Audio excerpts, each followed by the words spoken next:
A paz do Senhor a todos.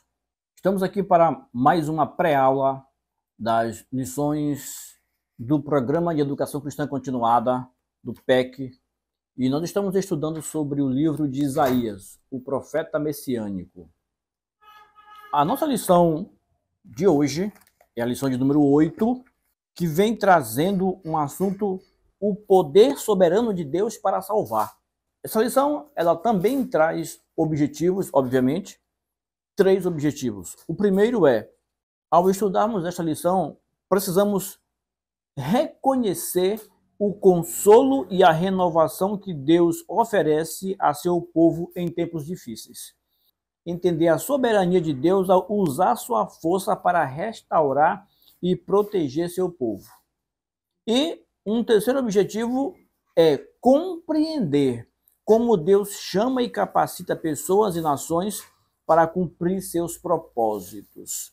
Como já disse, o assunto da lição é o poder soberano de Deus para salvar. O nosso texto áureo, ele traz um versículo interessante, o versículo 28 do capítulo 40 do livro de Isaías. Diz assim: não sabes, não ouvistes que o eterno Deus, o Senhor, o Criador dos fins da terra, nem se cansa nem se fadiga?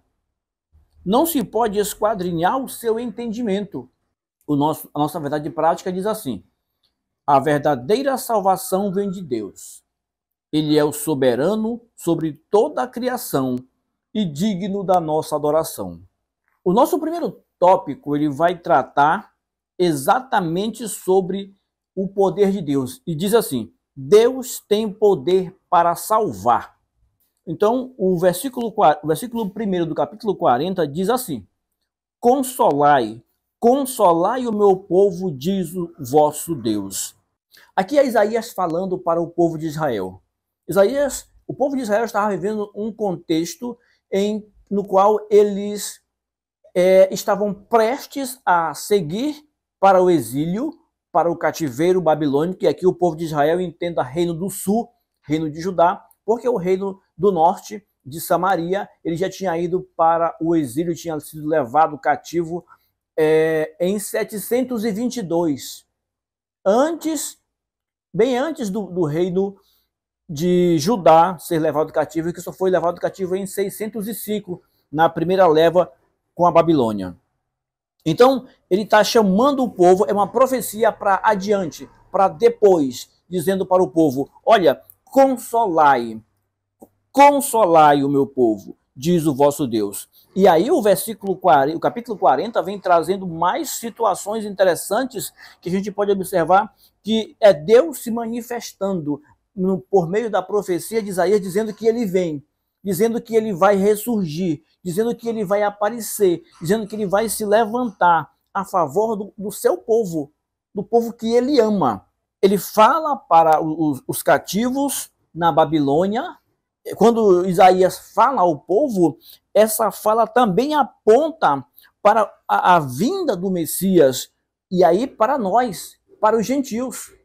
Então, apontava para a restauração de Israel, do reino de Judá, a restauração do seu povo, no momento seguinte, no momento superior, mais adiante, melhor dizendo, e também aponta para nós, para a nossa situação, para a chegada de Cristo. Porque quando a gente vai observar, fazendo uma comparação entre a situação daquele povo e a nossa situação quando não tínhamos Cristo, quando Cristo não tinha ainda nos abraçado com o seu plano de salvação, nós estávamos da mesma forma que eles.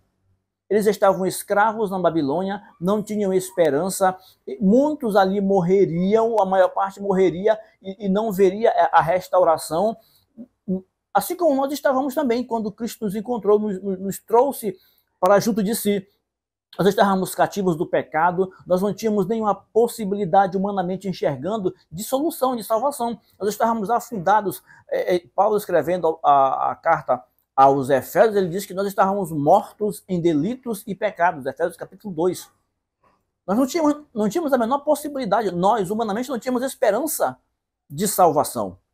Assim como muitos daquele povo ali também não tinha esperança, achava e sabia que ia morrer ali naquele cativeiro.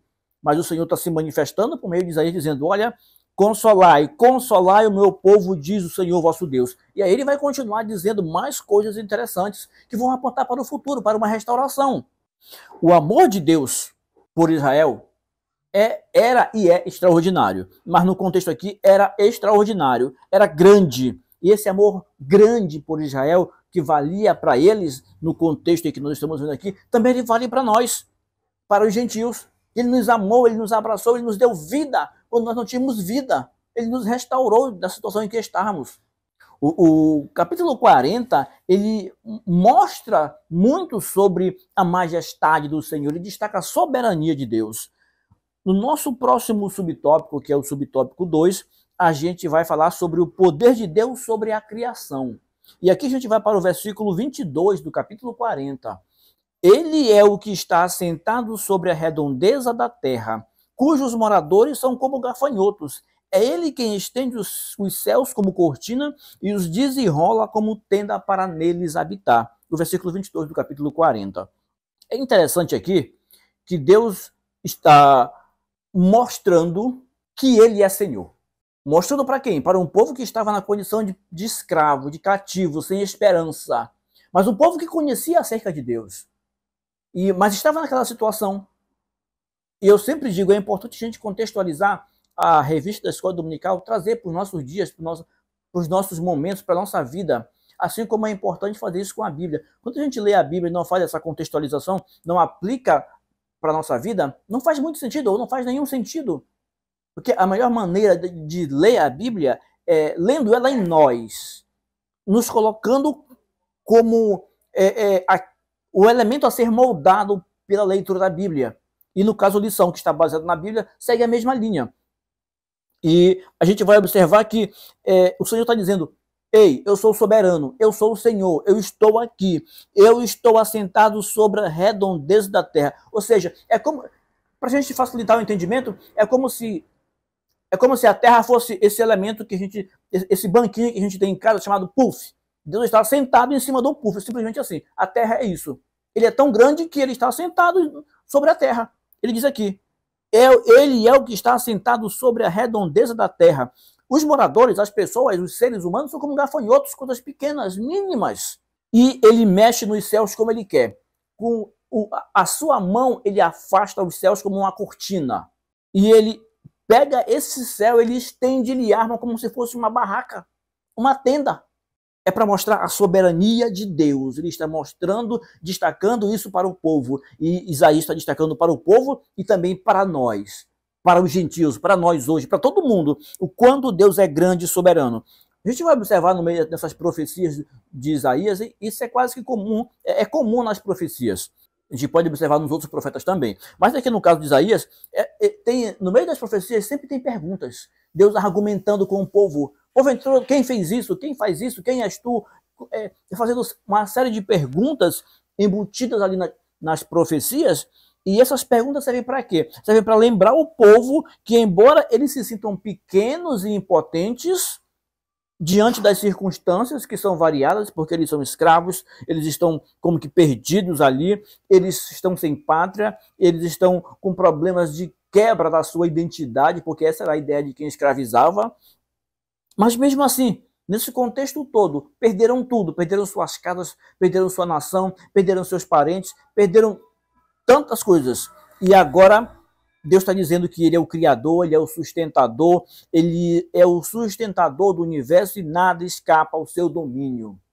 Trabalhe com o seu aluno essa ideia da soberania de Deus. Chame a atenção dele para ele perceber, para ele observar, para ele entender, parar para olhar a soberania de Deus, o quanto Deus é grande, soberano, está sobre tudo, acima de tudo. Ele tem o controle de tudo em suas mãos. Por mais que em alguns momentos isso pareça não estar acontecendo, mas isso está acontecendo. Quando a gente viu lá na lição de número 2, o profeta Isaías tendo a visão no templo, o que acontece? O que a gente enxerga ali? A gente enxerga Deus preenchendo todos os espaços, e como que dizendo: eu estou aqui, eu estou no domínio de tudo, a sua glória enchia todo o tempo. Deus estava em todo lugar, preenchendo todos os espaços. Ele, apesar da situação que o povo vivia naquele momento, Deus era soberano, deixava as coisas acontecerem para quê? Para que a palavra dele se cumprisse, para um processo de aprendizagem para o povo. Mas ele estava no controle de tudo.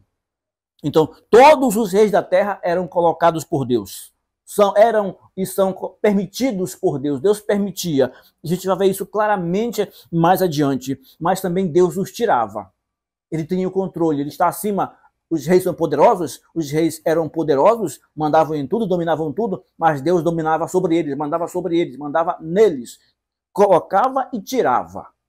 A gente vai poder perceber também que todos os que pensavam, e os escravos pensavam nisso, todos os que pensavam que não tinham mais saída, quando eles pensavam que não tinha mais saída, Deus se manifesta com a saída, com a solução.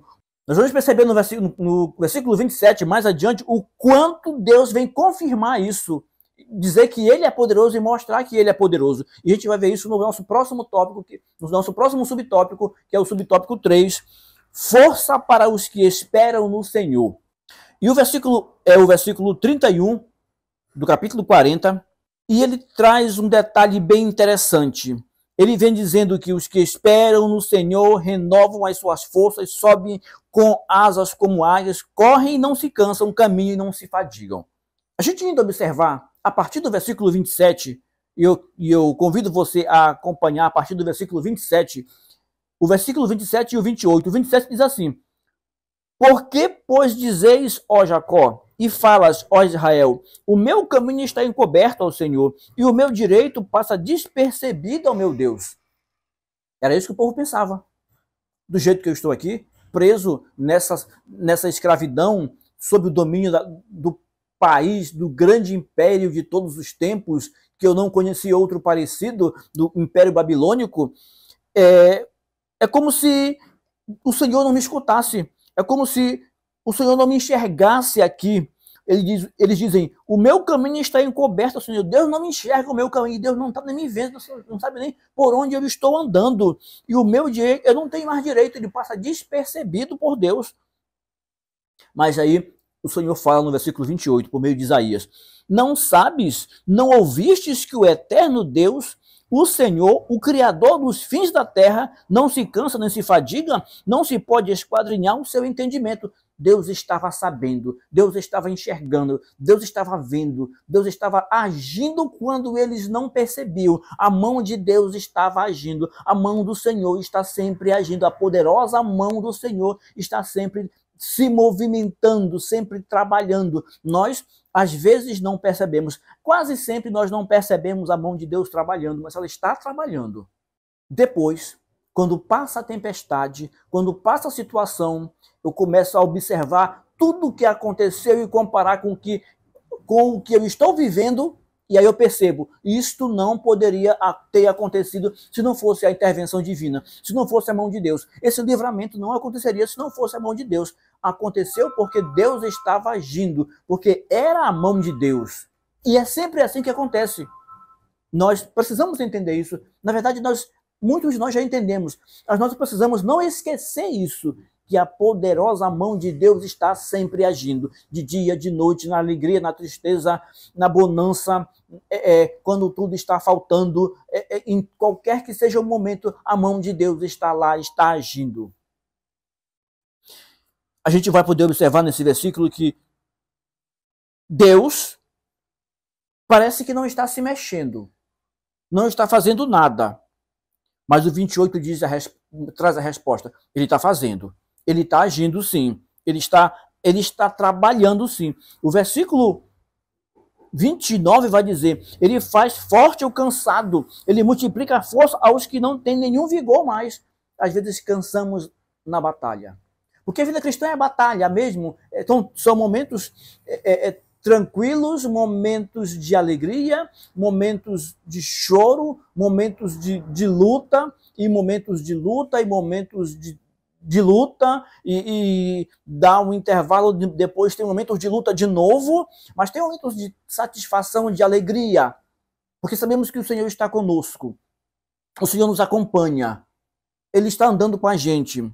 E o versículo 29 diz que quando nós estamos cansados, e você, às vezes, se encontra cansado na caminhada.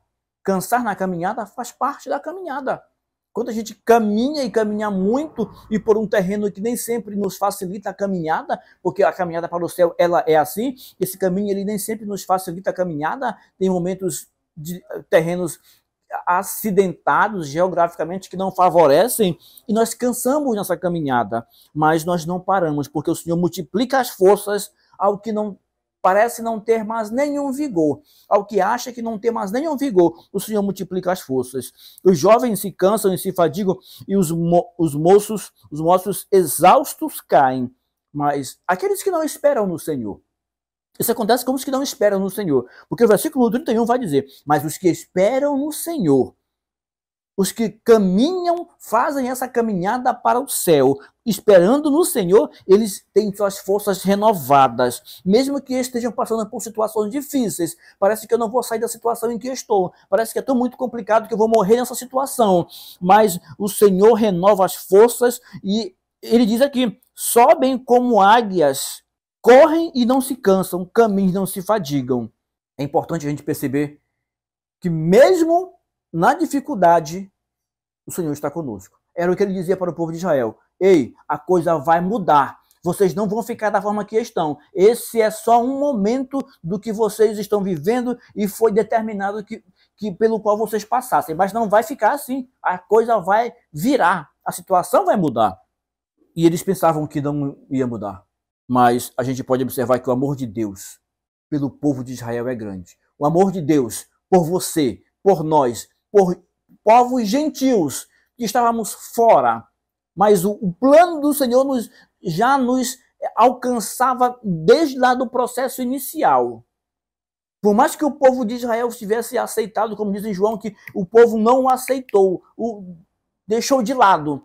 E aí todos os que aceitaram passaram a ser chamados filhos de Deus. Mas mesmo que o povo de Israel tivesse aceitado, nós não ficaríamos fora do plano divino. O Senhor nos alcançaria com o plano de salvação. Nosso segundo tópico, falar sobre a mão do Senhor fez isso. E o primeiro subtópico desse segundo tópico diz, ser forte. A base bíblica é o capítulo 41 e o versículo 6. E diz assim, um ao outro ajudou e ao seu próximo disse, ser forte. E é importante o professor ficar atento ao que diz o comentário da lição e destacar isso para o aluno. O aluno pode ver de uma forma que então um pouco diferente do que diz o contexto bíblico. O capítulo 41 vai tratar sobre um Jeová, sobre o Deus que é único, que Jeová é o único Deus. É isso que ele quer dizer, é isso que está sendo trazido para o povo. Isaías falando para o povo que Jeová era o único Deus e que Deus, ele suscita o Redentor. E ele começa dizendo no capítulo 41, Deus mostrando-se soberano, dizendo, calai-vos perante mim, ó ilhas, e os povos renovem as suas forças, cheguem-se e então falem. Ele continua falando, destacando a soberania de Deus, o profeta Isaías.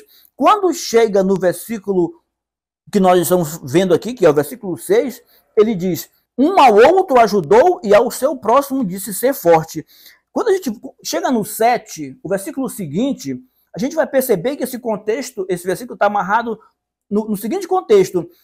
O povo está dizendo, está convidando uns aos outros para que partam para a idolatria, para aquilo que eles sempre fizeram. No versículo 7 diz assim, dessa forma, de que forma? Em que um ajuda o outro e ao seu próximo diz ser forte, dessa forma o artífice anima ao ourives e o que alisa com martelo anima ao que bate na bigorna, dizendo da soldadura, dizendo que o trabalho está perfeito, está bem feito. Então, com pregos, isso aqui é o versículo 7, então com pregos fixa o ídolo para que não oscile. E aí o versículo 8 vai dizer, mas tu, ó Israel, servo meu, contigo é diferente. O que eu quero de ti é diferente, é outra coisa. Não é que tu faça isso, não é que tu te jogue na idolatria. Que quando eu mostro que sou soberano, que tu passas para a idolatria, que tu convide um ao outro para que construam ídolos para que vocês adorem. Não é isso que eu quero de vocês. E aí traz no versículo 8, mas tu, ó Israel, servo meu, tu, Jacó, a quem elegi, descendente de Abraão, meu amigo. E aí ele vai dizendo, desenrolando o que ele quer falar, mas fica claro, direto, que o povo está se convidando, digamos assim, para... É um estímulo entre eles para a idolatria. Ou seja, bater de frente com Deus. E não é isso que Deus quer. Deus está acabando de dizer que ele é soberano. No capítulo 40 ele diz que ele é soberano, que ele é Senhor, que ele é quem manda em tudo. E aqui, quando chega no capítulo 41, o povo está dizendo agora que quer construir ídolos, que quer fazer ídolos, que quer ir contra Deus. No próprio versículo 18 do capítulo 40, só para dar mais reforço ao que nós estamos dizendo, no capítulo 40 e o versículo 18, diz assim, com quem me comparareis? É Deus falando para o povo. Com quem comparareis a Deus? Ou que coisa semelhante confrontareis com ele? Ou seja, ele é soberano e não tem para ninguém. No versículo 19, o artífice, novamente ele fala sobre a idolatria aqui. O artífice funde a imagem e o ourives a cobre de ouro e cadeias de prata forja para ela. Para que cadeias de prata? Para que ela não caia. Então tem que amarrar com cadeias. O sacerdote idólatra escolhe a madeira que não se corrompe, que não estraga, e busca um artífice perito para assentar uma imagem esculpida que não oscile. Aí o versículo 21. Acaso não sabeis, porventura não ouvis, não vos tem sido anunciado desde o princípio, ou nunca atentastes para os fundamentos da terra? E ele vai continuando dizendo quem é Deus, que ele é soberano, que ele é Senhor. Então, é importante, professor, atentar para esses detalhes. O versículo aqui não está falando de uma espécie de autoajuda para a gente conseguir sair vivo daqui. Não, a situação é, bora fazer ídolo, pessoal, bora mergulhar na idolatria, a gente já conhece, bora procurar um outro Deus que faça os nossos interesses. Isso é o que nós temos no capítulo 41, no versículo 6. Difere um pouco, ou difere do que está escrito no comentário, tá? Mas é o que está aqui, que é visível no capítulo 41. E eu convido você a ler todo o capítulo 41. Leia o capítulo 40 e leia o capítulo 41 e observe o contexto no qual se enquadra o assunto. O nosso próximo subtópico é o 2, e ele vem falando agora sobre te sustento com minha destra. Capítulo 41, versículo 10 é a nossa base para este segundo subtópico. Diz assim, não temas, porque eu sou contigo. Não te assombres, porque eu sou o teu Deus. Eu te esforço e te ajudo e te sustento com a minha destra fiel. A gente vai observar aqui que nós somos humanos. Melhor, nós vamos lembrar disso, porque já sabemos disso. Somos humanos, temos medo, temos limitações. Tem hora que pensamos que nós não chegaremos, o barco vai afundar com a gente, que a situação não está favorável para nós e que nós não sairemos vencedores. Tem momentos que pensamos isso. Mas o Senhor vai dizer aqui, diz para o povo, isso se aplica a nós também. Não temas, porque eu sou contigo. Não te assombres, porque eu sou o teu Deus. A tempestade dá medo. Deu medo nos discípulos. Os discípulos viveram com Jesus, viram os milagres todo dia. Mas na hora difícil, na hora da tempestade, eles ficaram com medo, acharam que iam morrer. A tempestade dá medo. Dá medo em qualquer um. O barco parece que vai afundar. Parece que ninguém vai sobreviver. Mas o Senhor diz, não temas, porque eu sou contigo. Foi a mesma mensagem que ele trouxe para o povo. Eu sei que está difícil, eu coloquei vocês aí. E eu sabia que ia ser difícil, mas não temas, porque eu estou com vocês, não se assombrem. A adversidade, ela é medonha, ela vem para afrontar mesmo. Mas o Senhor está conosco. E precisamos ter essa compreensão clara, essa ideia clara na nossa mente. E quando esquecemos disso, é como que acontece como que com Pedro, nós começamos a afundar. Mas quando nós mantemos isso vivo em nossa mente, é mais difícil afundar, porque estamos com a ideia viva, olhando para Cristo. A nossa fé está reforçada e se reforçando cada vez mais. Nosso próximo subtópico é o 3, e fala sobre a mão do Senhor fez isso, capítulo 41 e o versículo 20. E eu quero convidar você, professor, a ler a partir do versículo 19, do versículo 14. Antes de chegar no 20, leia a partir do versículo 14, que isso vai trazer uma visão mais ampliada do que o contexto está falando. O contexto ele é muito interessante quando lemos as profecias. 41 e o versículo 20 diz assim: para que todos vejam e saibam, considerem e juntamente entendam que a mão do Senhor fez isso e o Santo de Israel criou. Mas eu lhe chamei para ler a partir do 14, para a gente ter uma visão mais ampliada da situação. Olha o que diz o 14. Depois de algumas situações e de o povo se convidar para fazer ídolos, e aí Deus fala algumas coisas e chega no versículo 14, Deus fala: não temas, ó bichinho de Jacó, povozinho de Israel, eu te ajudo, diz o Senhor, e o teu Redentor é o Santo de Israel. É como se Deus pegasse também um termo usado pelas pessoas, pelos escravizadores do povo, que os achavam como povozinho, que agora estavam dominados, que tinham um Deus que era um Deus verdadeiro, que era o único Deus, que adoravam um só Deus, eram monoteístas. Os escravizadores, os babilônicos, adoravam vários deuses. Então, agora eles pegam esse povo que diziam adorar um Deus único, e agora eles estão, esse povo que adorava um Deus único, agora está embaixo, sob os pés dos escravizadores. Ele vai dizer: povozinho, que todo mundo chama de povozinho, eu te ajudo, diz o Senhor, e o teu Redentor é quem? O Santo de Israel. E aí, quando a gente vai ver no versículo 15, ele diz assim: eis que farei de ti, que és escravo, que estás aí sem esperança, eis que farei de ti um trilho cortante novo, armado de lâminas duplas. Tu trilharás os montes e moerás esses montes, e os outeiros tu reduzirás a palha. Ele está falando que a situação de Israel ia mudar, que ele iria ser levantado novamente e ainda teria a situação de que o Messias iria surgir mais adiante. Quando vai no versículo 18, abrirei rios nos altos desnudos e fontes no meio dos vales. Tornarei o deserto em açudes de águas e a terra seca em mananciais. Isso é impossível. Humanamente impossível. Mas Deus está dizendo que ia fazer o impossível. Ele ia tirar o seu povo com mão forte de onde estava e a situação ia mudar. E aí eu volto ao nosso primeiro tópico, quando disse que nós estávamos numa situação parecida com a situação do povo de Israel, quando não conhecemos Cristo, quando Cristo não nos tinha ainda alcançado. Nós éramos escravos também, sem esperança. Sem esperança. E ele fez o quê? Ele nos trouxe, ele nos levanta, ele diz: eu vou levantar vocês, eu vou trazer vocês da situação em que estão, e eu vou fazer de vocês, fazer com vocês coisas impossíveis, que ninguém vai acreditar. Ele diz: eu vou abrir rios nos altos desnudos e fontes no meio do vale, tornarei o deserto em açudes de águas e a terra seca em mananciais. Isso era impossível, mas era isso que Deus ia fazer com o povo que estava na escravidão, que estava no exílio babilônico. E é isso que ele faz com a gente, nos tira da situação onde não dá, é impossível, simplesmente é impossível, mas ele nos restaura, nos tira de lá, nos levanta com mão forte, nos dá vida, nos restaura. E aí eu digo mais uma vez: professor, destaque isso com o seu aluno, mostre, é provável que o seu aluno esteja precisando escutar isso, que o Senhor o restaura, que a situação que ele vive, que ele passa, que pode ser a mais complicada que ele já passou na vida.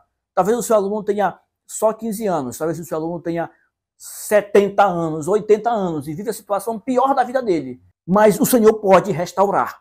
O Senhor pode virar qualquer quadro. A prova de que só Deus poderia fazer isso, que Jeová é o único Deus. Ele está dizendo: o Senhor, o Santo de Israel, é quem criou isso aí. O nosso terceiro tópico, ele vai tratar sobre ungidos para uma missão. O subtópico 1, ele está embasado no capítulo 42, do versículo 1, e ele traz o tema: o Messias é o único Salvador. E aí eu destaco a você novamente, professor. Trabalhe essa relação entre Isaías e o Messias. Destaque sempre que Isaías aqui ele aparece como elemento principal anunciando a chegada do Messias, anunciando a chegada de Cristo. E existe uma proximidade muito grande entre a situação do povo e a situação dos gentios, a nossa situação. E assim como Deus se levantava para restaurar o povo de Israel da situação em que vivia, Cristo é levantado também. E ele disse que ele é levantado como uma serpente foi levantada no deserto para curar o povo. Cristo também é levantado para alcançar os gentios. Não só os gentios, alcançar todo mundo, mas no sentido agora espiritual. O versículo que nós lemos, que nos dá base, é o versículo 1 do capítulo 42, que diz assim: Eis aqui o meu servo, a quem sustenho, o meu escolhido, em quem a minha alma se compraz.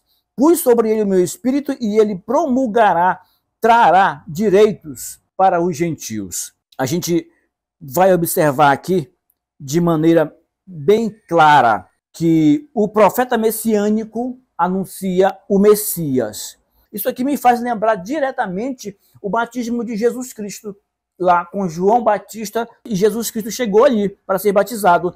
Exatamente, ele aponta: eis aí o Cordeiro de Deus que tira o pecado do mundo, e o Senhor diz: este é meu filho com quem eu estou fechado, em quem eu tenho prazer, em quem eu me comprazo, e sobre ele desce o Espírito Santo. Está tudo aqui nesse versículo. O que ele fez? Ele veio trazer direito para os gentios, para os que não eram judeus, para os que estavam, de certo modo, fora da promessa. Mas o Senhor vem trazer direito para eles, direito para nós, direito à condição de filhos. Depois que fomos alcançados pela salvação, agora nós não somos mais qualquer um, nós somos agora filhos de Deus. E todos aqueles que o receberam, deles o poder de serem chamados, serem feitos filhos de Deus. Agora nós somos filhos. O tratamento agora é diferente com a gente. Não da mesma forma que tínhamos antes, como pecadores, devedores de Deus, inimigos de Deus. Agora não, o tratamento é diferente. E o profeta traz isso. O profeta messiânico Isaías anuncia o Messias e destaca essa semelhança. E eu destaco essa semelhança entre a nossa situação, escravos do pecado, e a situação do povo de Israel, escravos na Babilônia. É claro que Deus vai trazer libertação. Esse é o objetivo dele. O amor de Deus por nós aponta pela humanidade. Mesmo a gente não merecendo, ele aponta sempre para isso.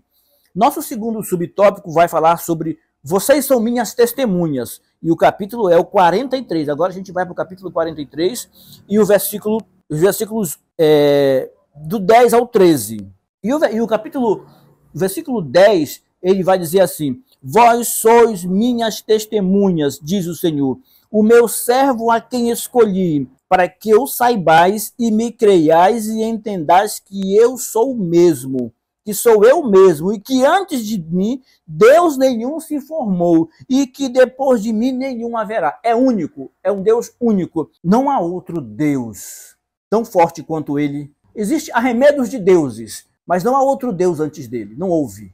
E não haverá outro Deus depois dele, porque não tem antes nem tem depois. Ele é eterno, ele é antes, durante e depois. O povo de Israel era testemunha daquilo que Deus tinha feito, daquilo que Deus já tinha feito antes, do que ele estava fazendo e do que ele iria fazer.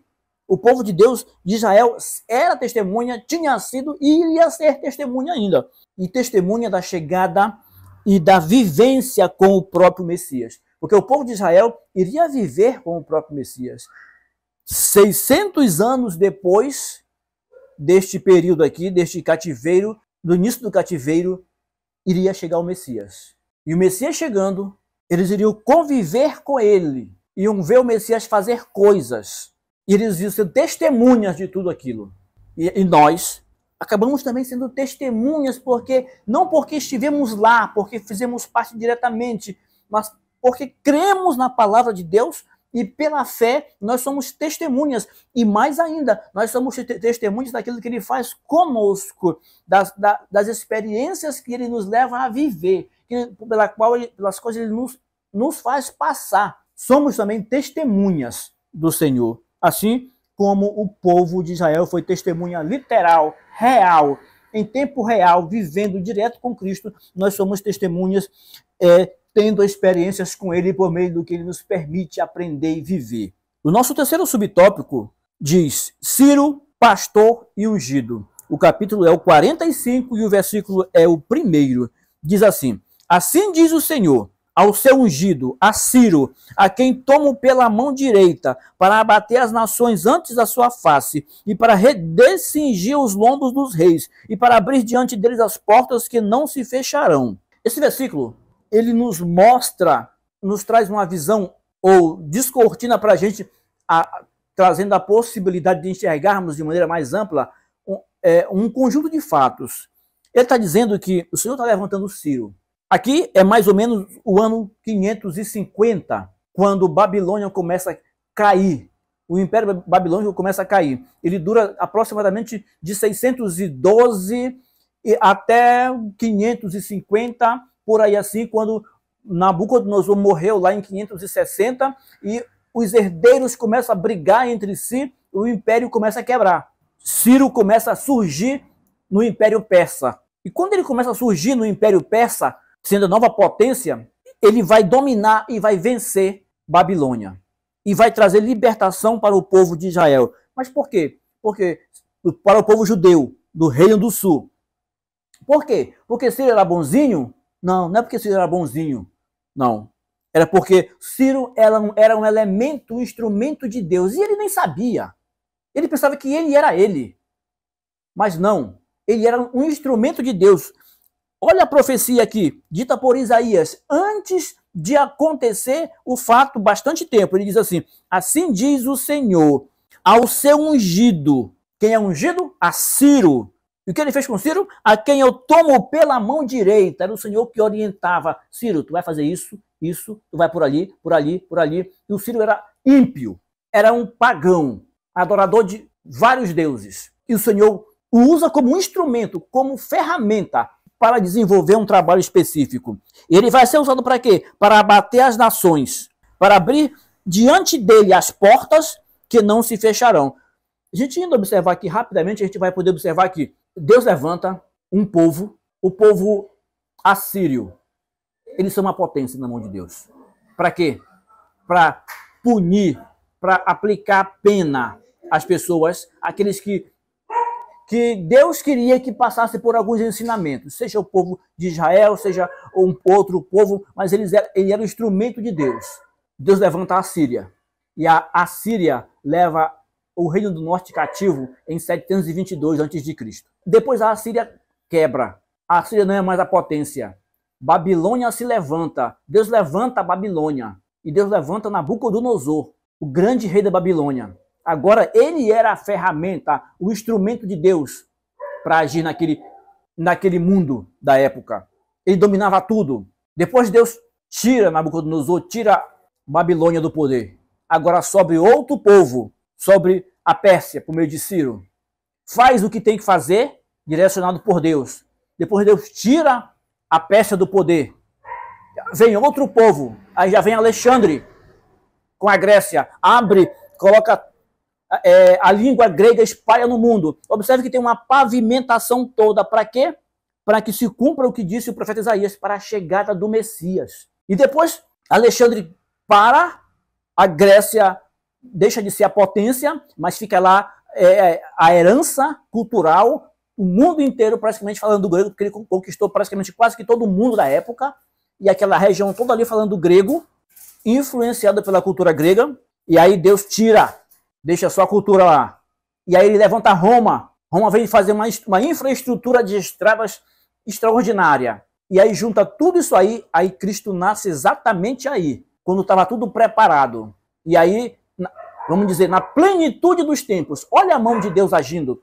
Eu disse no tópico primeiro que a mão de Deus age e a gente nem percebe às vezes que ela está agindo.